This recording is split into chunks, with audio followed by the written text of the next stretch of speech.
This is video number 4 of the chapter Magnetic Moving Charges and Magnetism. We discussed Biot-Savart's law, the current in a circular loop, and the magnetic field at a point on the axis of the current carrying circular loop. Ampere's circuital law and its application. One of the application was how do you get the magnetic field because of a straight current carrying conductor at any point, and second one is for a solenoid. The magnetic field for a straight conductor is given by mu naught I by 2 pi r, and for a solenoid it is given by mu naught I into n by 2. Right? So let us now understand magnetic force on a moving charge. Alright, so if you have a charged particle, any charged particle, it can be positively charged or negatively charged, it should be moving. The charged particle, if it is moving, then moving through a region of magnetic field, then it experiences a force. And that force is called as the magnetic force. Okay, so now let us say this is a charge. Now there is no magnetic field. Okay, now this is a charge. Let us say this is a pen, but okay, I will consider this to be a charge and it is moving. Okay, now it is moving in a certain direction. If at all I bring a magnet near it, then it will start moving in some other direction. It will get deflected. Okay, so why it gets deflected? Because it experiences a force. Alright, so let us say if you have the three axes like this is the x-axis, this is the z-axis, and this is the y-axis. If you have something like this, suppose I say the magnetic field is in this direction, and let us say the velocity is in this direction. Okay, so this is a vector and this is a vector. If theta is what is the meaning of v vector? The direction, how in the direction of motion, that is what we call as v, right? V's direction is in the direction of motion. Then the force will be in this direction. Okay, but we will understand this in detail. And this will also obviously be v cos theta, and this here will be v sin theta. Alright, so actually it's perpendicular. This is the perpendicular plane, so I can also say this to be the v sin theta component. Okay, now what will be the magnetic force which is experienced by a moving charge in a magnetic field? That is given by, I'll write it as Fm, that is given by QVB sin theta. Okay, where Q is the charge, Q is the charge, F is the force, magnetic force, Q is the charge, V is the velocity, B is the field, and theta, what is this theta? Theta is the angle between V and B. Okay, so in the vector form, now look at that. How do you write it in the vector form? Fm, force is a vector quantity, right? Q is a charge and it is a scalar quantity. You know that Q is a scalar quantity. So I can write it as V cross B. Okay, so why? Because V cross B is nothing but VB and sin theta.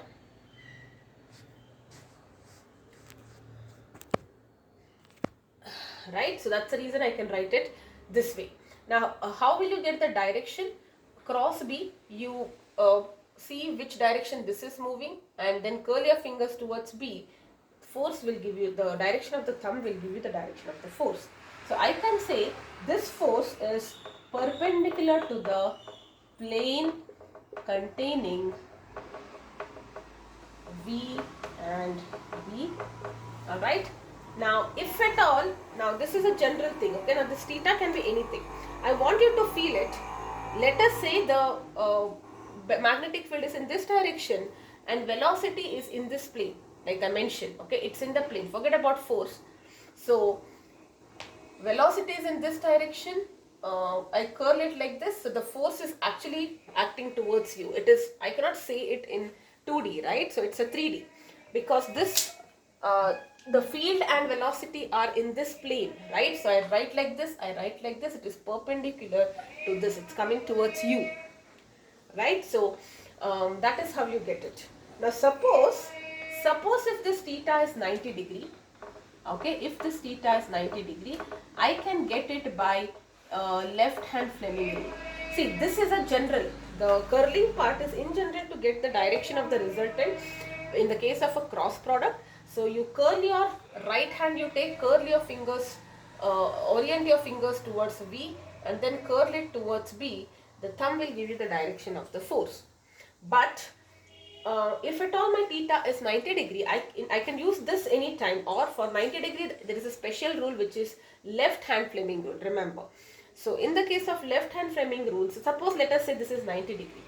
So my field is in the direct, now there are 3 fingers, this is what you studied in your grade 10, right? So stretch the first 3 fingers of your left hand, sorry. So the thumb is the father, the forefinger is like the mother, and the middle finger is like your child. So this is the force experienced, this is the magnetic field, and this we use it for current, but here since we are not talking about current, it will be the velocity, direction of the velocity of the charge. So now if I orient, now suppose if this is 90 degree, look at that, field and current, the force is coming towards you, alright. It is obviously perpendicular, but I can use this only when they are 90 degrees. So what is this left hand Fleming rule telling you about? The same thing we use when in the case of a current carrying conductor in a field, but here we are talking about a moving charge in a field. Okay, so orient your first 3 fingers of your left hand with the forefinger pointing towards the direction of the magnetic field, the middle finger pointing towards the direction of velocity of the charge. The thumb will give you the direction of the force experienced by that particular moving charge. Alright. Now there are 2 important cases here. This part we did. Okay, so what happens now, this QVB sine theta is there. Special cases when theta is 0 or 180, that is parallel and anti-parallel. Okay, field is in this direction, velocity is also in this direction. Field and velocity are in the opposite direction. Sine 180, sine 0 both are 0. So we say Fm is 0. That means when the charge particle is moving along the magnetic field, field is in this direction, velocity is also moving in this direction, it does not experience any magnetic force. Alright, and the maximum is when it is 90 degree, correct, because sine 90 is 1. So what is the maximum force? It is QVB. Okay, so when the charge particle is moving 90 degree perpendicular to the field, then it is experiencing a maximum force. Okay, now this this definition is also utilized to define the magnetic field, definition of magnetic field. Okay, so if I put, you have Fm is equal to QVB sine theta. I advise you to remember it in this order because it will be easier to remember for the other things. It's QVB sine theta. Okay, now if I put charge as 1 coulomb, velocity as 1 meter per second, and this should be 1, so I put theta is equal to 90 degree, then you get Fm is equal to B, and that's the definition for magnetic field. The magnetic field at a point is defined as, it is numerically equal to the force which is acting on a unit positive charge moving at unit velocity in a direction perpendicular to the field. Okay, so if I have a unit charge which is moving with unit velocity in a direction perpendicular to the field, then I say the magnetic field is nothing but the whatever force it experiences numerically, that's equal to the it is equal to the magnetic field. Or sometimes they'll ask you define 1 Tesla. When Tesla is the magnetic field which is present in that magnetic field, or we can say like this, we can define it in a little different way rather than starting from magnetic field. If a charge of 1 coulomb is moving with 1 meter per second in a direction perpendicular to a magnetic field, if that charge experiences a force of 1 Newton, we say the magnetic field is 1 Tesla. Alright, so Tesla is the SI unit, and you have smaller unit like Gauss. 1 Gauss is 10 power minus 4 Tesla. It's a smaller unit. Another unit is also Weber meter to the power minus 2. Okay, 1 Tesla will be 1 Weber meter power minus 2. This is another unit. For Tesla, this is the smaller unit for measuring the magnetic field. Alright, so that's about magnetic force on a moving charge. If you have a moving charge, it is placed in a magnetic field, it definitely experiences a force and that value of the force is given by F is equal to QVB sin theta or Q into V cross B. Okay, so let us do one numerical and then we can go to the next topic, that is circular motion of a charged particle in a magnetic field. Alright, so I will just take up one question here. Two protons, look at that, are projected at right angles.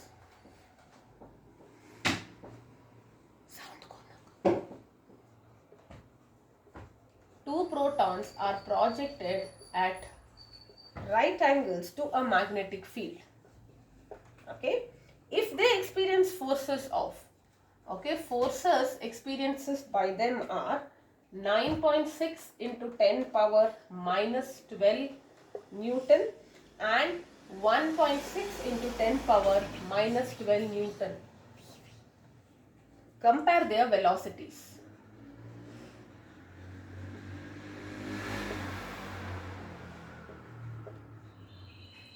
Okay, so yes. So now if you are confused which, now we know that we are discussing about force on a moving charge in a magnetic field, but in case you are wondering which formula I need to use, there is a proton. Okay, there are two protons which are projected at right angles to the field.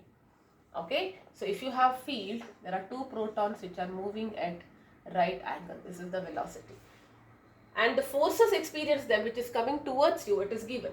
Okay, so it is basically projected means they are moving. So it is nothing but force experienced by a moving charge in a magnetic field. Correct? Now first let us write the formula. Force is QVB sin theta. Two protons, proton means they'll have the same charge. Velocity, now what you have to compare their velocity. Okay, magnetic field is the same, angle is the same because they both are at right angles. So can I in that case say velocity is proportional to F? I can say that, right, because other things are constant. So you can say V1 by V2 will be equal to F1 by F2. Correct? So what is F1? 9.6 into 10 power minus 12 by 1.6 into 10 power minus 12. So it will be 6. So we say that V1 is 6 times V2. Where is the speed? Because the force is more here, the speed is 6 times than the speed in the case of the second proton. Alright? So that is about force experienced by a moving charge in a field. So we know that if there is a moving charge and it is placed in a magnetic field, it experiences a force and then it starts continuing, it changes its path and moves in the direction of force. Okay. Now the next topic is circular motion of a charged particle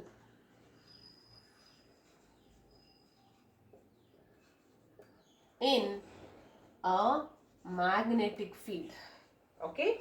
Now please remember there are certain conditions. If the charged particle, there is a charged particle, if it moves perpendicular to a field, and what should be the kind of field? It should be a uniform field. We have generally understood that if there is a moving charge and there is a field, it experiences a force because of which it deflects from its original path. If it was moving like this, it will start moving towards you. We discussed that, right? Now, a subcase of this will be if the motion can be at any angle with respect to the field, right? It is QVB sin theta. A special case is when field and velocity are perpendicular and the field should be uniform. Two conditions. Okay, very, very important. It should be perpendicular and the field should be uniform. Then the charge will perform a circular motion, or its trajectory is going to be a circle. It will perform a uniform circular motion. Alright, so let us understand this. So if you have a field like this, this is the magnetic field. That means it's going into the blackboard. Okay, this is how the field is. Please visualize this. The field is like this. So this is my B vector which is going into the blackboard. Now let us say this position is O, for example. Okay, and the path, because we want, let us first draw a circle. This is how it moves. I'll explain everything. Okay, and now at this point P, let us say the velocity is in this direction, right? And let us, I will just keep this as O, and this will be the radius r of the circle, and the force experienced will be in this direction at this point. What is the meaning? We can quickly verify this. Forget about its circle. Circle is just drawn for your reference. Okay. Now what I want you to do is feel this.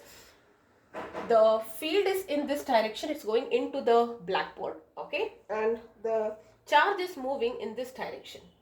So V cross B it is. So if I curl my fingers and then the velocity is in this direction, I curl it like this, the force is in this direction, correct? V cross B. So I hope you are understanding this, and you're curling it into it. In 3D you visualize, okay? So let us say the field is in this direction, the object was going like this, inclined like this, okay? So I move it towards, this is the field, okay? Fm is the field, force, sorry. Okay, now what we are going to, this diagram we are going to understand. Now the object which is going like this will now start performing a circular motion because I have a uniform field, and it is moving perpendicular. Why? Because field is like this. Let us say it is going perpendicular this direction. Okay, so it is going in this direction and the force is in this direction. Now in 2D I am writing it this way. Alright, so now anyways, yes. So let us say there is a charge particle of mass m. Mass is the m of the charge particle, and let us say its charge is q. Okay, let us say it's moving with a velocity of v, and it is perpendicular to the magnetic field. So field is towards, let us say this is perpendicular like this, or it can be perpendicular in this direction also, or it can be perpendicular in this direction also, right? It's a 3D thing. Now we know that the charge particle, if it is moving with a velocity perpendicular to the field and if the field is uniform, then this charge particle q will describe a circular path, okay, and in a plane, which, what is the path? It is in a plane which is perpendicular to the magnetic field. Plane is perpendicular to the magnetic field. What is the meaning of this? Okay, I want you to really visualize this before we, now the derivation is very, very simple. Okay, don't worry about it. See, the field is towards like this, into the plane, alright, and the object was moving towards the right. Field is like this, object was moving, or the what is that, proton or whatever charge was going in this direction. Now it experiences a force, and what is the direction of force? Q V cross B. So it is, it instead of moving like this, it feels that the force is in this direction, so it will start moving upward, but then it will take a path like this, like a circle. Okay, so continuously it is experiencing a force, because of which it will take a circular path which is perpendicular to the plane. Okay, so this is the plane of field. So if I put a circle, if I imagine this hand to be a circle, it will move like this, perpendicular to the plane. Remember, the charge particle will move in a circular path which is perpendicular to the field. Alright, and you know, for any circular motion you need a centripetal force. This centripetal force is provided by the magnetic force experienced by the charge, because it's moving in a magnetic field. Okay, now if there are two things here. If the velocity and field are not perpendicular, then it will just follow your right cross product rules, and it will experience a force. But if it is right angle and if the field is uniform, only then it will move in a circular path. Alright, so what is the centripetal force? You know it is mv square by r. And what is the magnetic force? We know it is qvb sine theta, or qvb, because it's perpendicular here. So what will be a r? R will be qvb by l. Sorry, wait one second. R will be mv square, right? Mv, okay, v square and v gets cancelled out here. So it is m into v by qb. This is my expression for the radius of the circle which along which the charge particle is moving, because under the influence of a uniform perpendicular magnetic field. Alright, so R is equal to RMV. Remember like this, R is equal to MV by QB. Okay, now what will be the time period? How much time it takes for one complete circular path? Alright, so time is nothing but distance by speed, correct? So 2 pi, you know R, it is mv by qb divided by v. V and V gets cancelled. So T is equal to 2 pi m by QB. Okay. So R is mv by QB. Just remember, denominator is same. M is there. You don't have V. 2 pi m by QB. That is time. And very easily you can write the frequency. Frequency will be it is 1 by time. Correct. So it will be QB by 2 pi m. So just remember these two. Frequency is easy. R is mv by QB and T is 2 pi m by QB. Okay, mv by QB, 2 pi m by QB. Frequency is the opposite. What will be the angular frequency? It is 2 pi f. So it is 2 pi into QB by 2 pi m, or it is QB by m. That will be the angular frequency. And you see that the frequency or the angular frequency, they are independent of the velocity, because time period is independent of the velocity. Remember this, the frequency is independent of velocity here. Alright, so that's what we have discussed. So if we, in the general case, if there is any moving charge which is moving at an angle theta with respect to the field, it will experience a force which is given by QV cross B or QVB sin theta, where force direction is perpendicular to the plane containing the velocity and the field.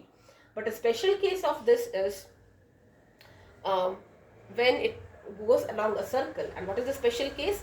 The charge should be moving perpendicular to the field, and then if this field is uniform, it will experience a circular path. The plane of the circle is perpendicular to the plane of the field. Alright, so before we go to the next topic, let's quickly do a numerical on this and then go to the helical path. Alright, so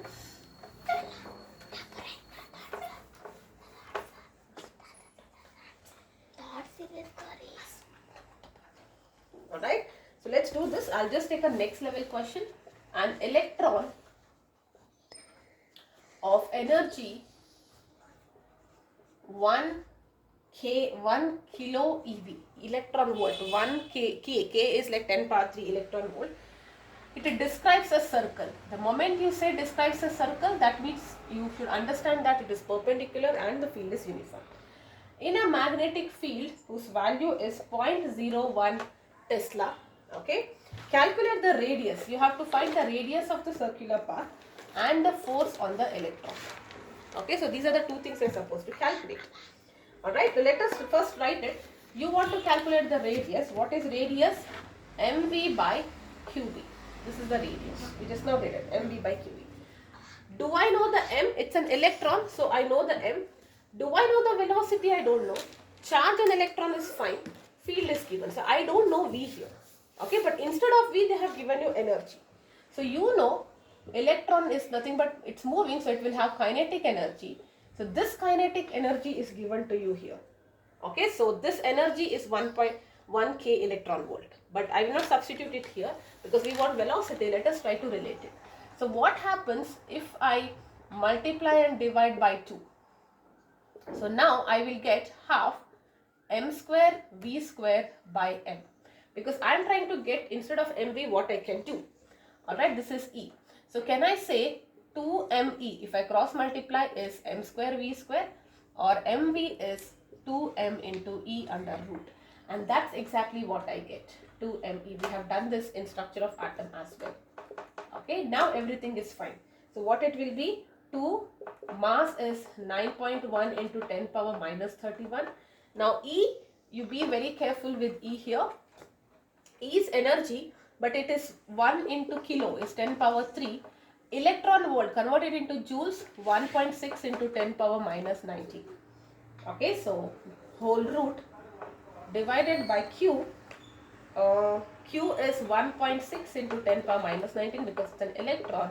B is 0.01. If you calculate this, we will be getting 1.66. What was this radius? So it will be in meters. Okay, 1.066 meters. It's, you can imagine it's a big circle. And then you have to calculate the force. What is force? QVB sin theta. If it has to describe a circle, then it means it's perpendicular. So sin theta is 1 because theta is 90 here. Q, you know, 1.6 into 10 power minus 19. V, did we calculate V? Okay, so here also you can maybe use Okay, what is V here?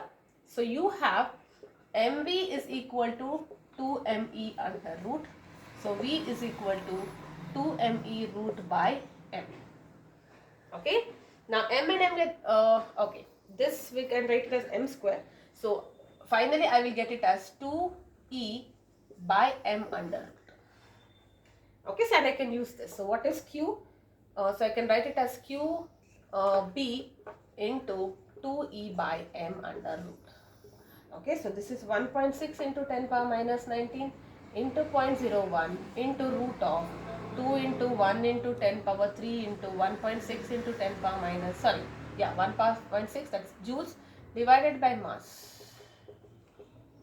Okay, so if you just substitute this, you will be getting 3 into 10 power minus 14 Newton.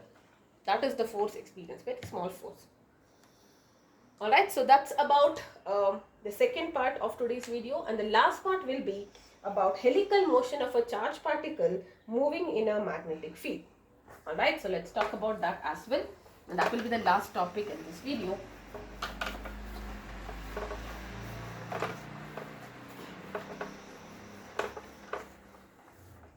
Yes, helical motion. Helix is like a spring. Okay, so helical motion of a charged particle in a magnetic field. Charged particle moving in a magnetic field. Okay, now the condition is the same. See, if the field is not uniform, it will just experience some random force. If the field is uniform and if the velocity is perpendicular to field, circle.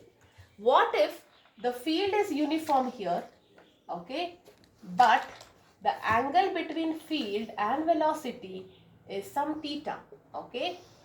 V and B angle is not equal to 90 degree, angle between V and. Then it will describe a helix. If the angle is equal and field is uniform, circle. If the angle is not 90, that means they are not perpendicular, and if the field is uniform, it will describe a helical motion. Okay, so let us say this is the direction of B here. B is your magnetic field. Let us say at this point the velocity is like this. Do you see that the velocity and B, this is the velocity vector, this is your field vector. Uniform field is in this direction. It is towards the right on the board.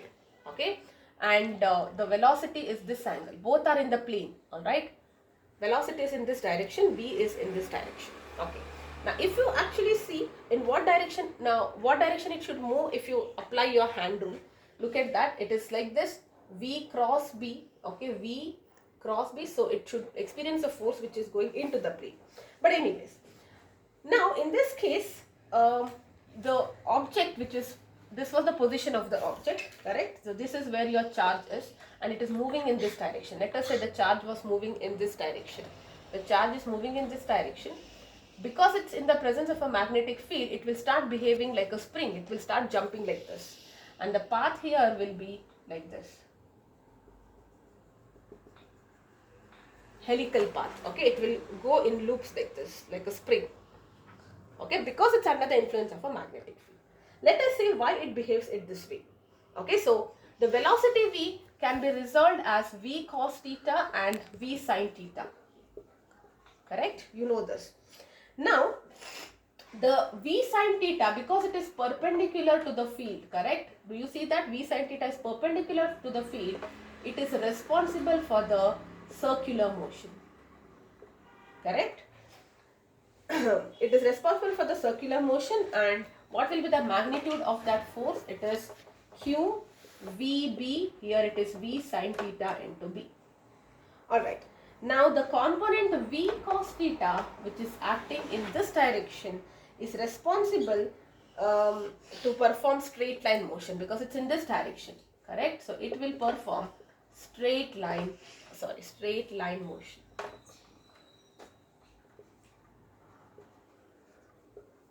Okay, so there is one force which is making you rotate through, make it as a circle, and there is one force which is making you push in the forward direction, circle forward, circle forward, circle forward.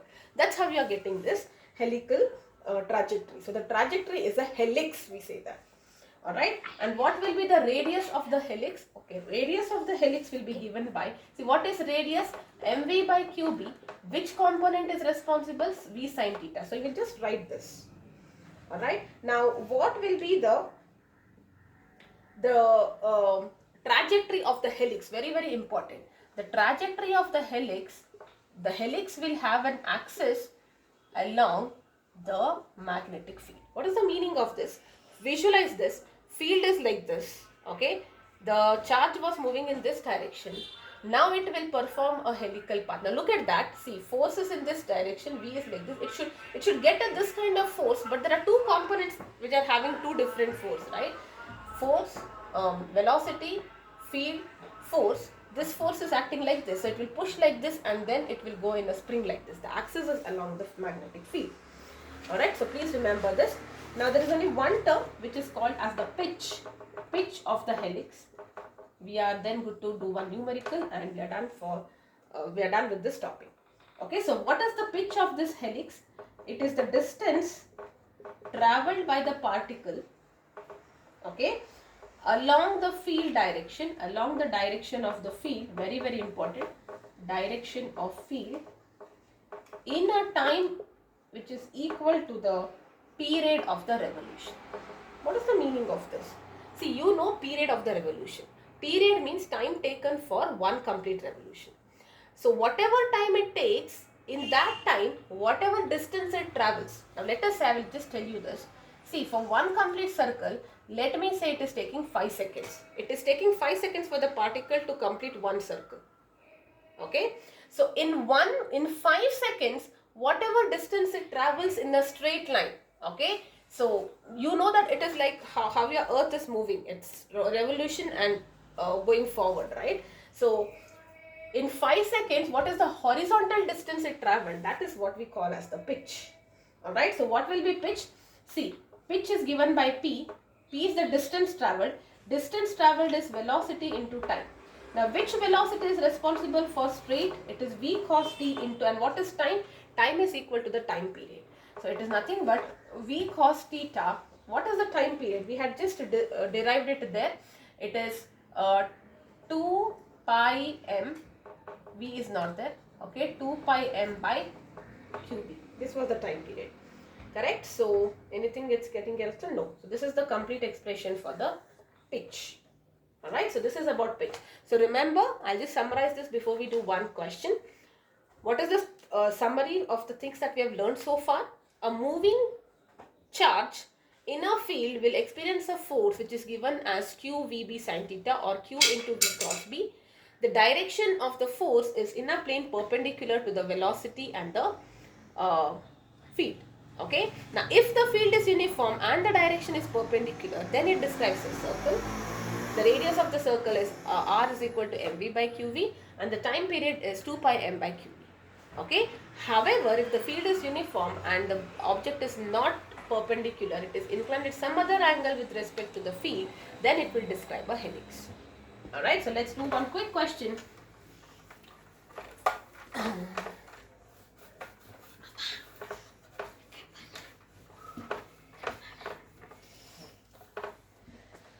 Okay, a beam of okay, I have to do Lorentz force also, so maybe we'll finish that, so this completes the topic. Okay, so you have a beam of protons. Beam of proton is like many protons, okay, moving with a velocity of 4 into 10 power 5 meter per second. Look at the speed. It is amazing speed. It enters a uniform magnetic field. Uniform magnetic field of 0.3 Tesla at an angle of 60. Now look at these keywords. Angle 60 degree with respect to the field. Okay. So this is uniform field and angle. So definitely it will follow a helical path. Alright, so if you want, this is the field, velocity is 60 degree. Okay, so this is it. Find the radius of the helical path. So you have to find the radius of the helical path and also the pitch. What is the pitch? Alright, so radius, you know, mv by qb, but mv sin theta by qb, because sin theta is responsible for the circular path. Correct? So m, you know, it's a mass of proton. Now unless you know the number of proton, we will consider it as one proton only, because otherwise I will not be able to calculate it. Mass of one proton is 1.6 into 10 power minus 27 kg. V is 4 into 10 power 5. Sin theta is sin 60 divided by Q is the charge on a proton 10 power minus 19 into field, which is 0.3. So if you substitute this, you will be getting 1.2 centimeters. I converted into centimeters, but you will be getting 1.2 into 10 power minus 2 meters. Okay, now what will be the pitch? Pitch is V cos theta, okay, V cos theta into time. Now, m, you know, okay, I can write this. If you don't know, you will write V cos theta into T, and T is 2 pi m by q. Okay, so let us take this. V is, yes, I can write it as, or if I just rearrange, it will be 2 pi mv cos theta by qb. Okay, so 2 into 3.14 into 1.67 into 10 power minus 27 into V, which is 4 into 10 power 5 into cos 60 divided by Q, which is 1.6 into 10 power minus 19 into B, which is 0.3. Okay, so this is 4.37 centimeter. Both are distances, so they will be, you will get it in meters. I have written it in centimeters. Alright, so that's about this. In the okay, before we wind up, let's also complete Lorentz force, which is a very small topic. And then in the next class, we will be talking about force because of a current carrying conductor. What if current is involved? Till now we discussed only about moving charges. Let us talk about current. Alright, now what happens if you have a magnetic and electric field both? Okay, so you have a charged particle.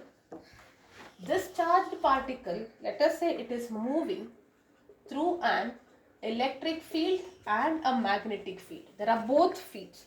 Because of that, it will have two kinds of forces. Okay, it will experience two kinds of forces, electrical force as well as magnetic force. Okay, and the resultant of these forces, so it will experience electrical force and magnetic force.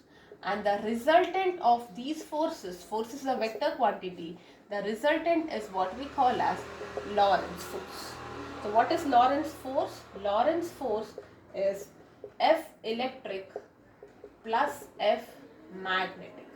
Okay, what is the electric force? It is Q into E, where E is the electric field. And magnetic fields, you know, it is V cross B. You know this. So I can also write it as Q into E plus V cross B. And you are done. Okay. So in case they ask you to calculate the Lorentz force, you will, magnitude wise you will calculate it. Then you will put the direction. This will be the direction of the field, and this will be in a plane perpendicular to that. And then you will calculate the resultant's direction as well. Okay. Yes. Generally we do not get question on Lorentz force. If in case they ask, calculate this individually magnitude wise, direction, and then get the result. Yes. See you next video. We'll be discussing about force on a current carrying conductor and force between two wires which are placed parallel.